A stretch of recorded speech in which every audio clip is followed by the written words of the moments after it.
We have been running around far too much. It's all right. We've been active and our action has achieved a lot of good things.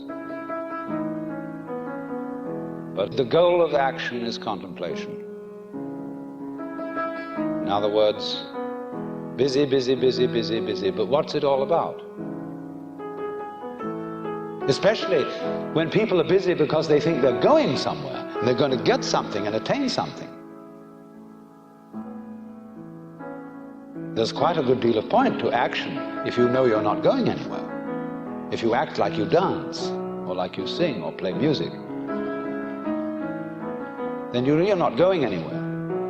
You're just doing pure action.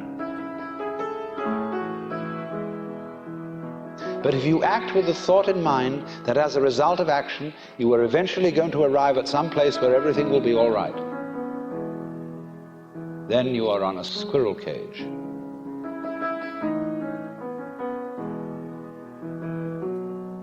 Hopelessly condemned to what the Buddhists call samsara, the round or rat race of birth and death.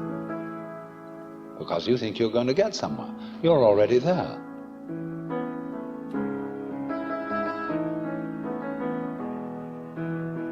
And it's only a person who has discovered that he's already there who is capable of action.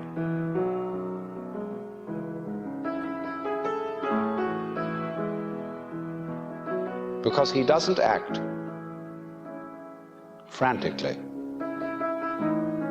with the thought that he's going to get somewhere.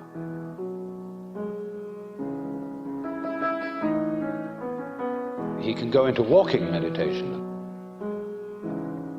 where we walk not because we are in a great hurry to get to a destination, but because the walking itself is great.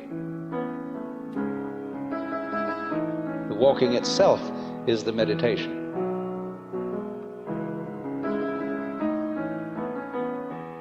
But the point is that one cannot act creatively except on the basis of stillness, of having a mind that is from time to time capable of stopping thinking.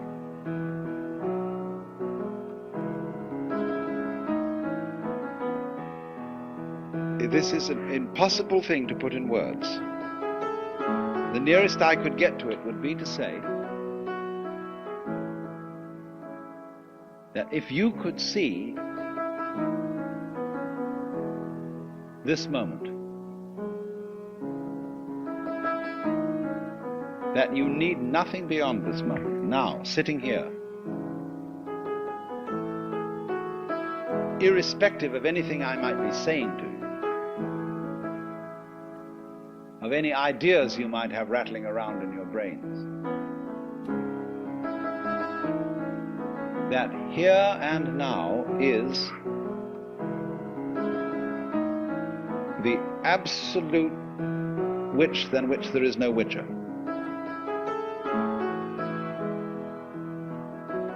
Only we prevent ourselves from seeing this because we're always saying, well, there ought to be something more. Aren't I missing something somehow? You see?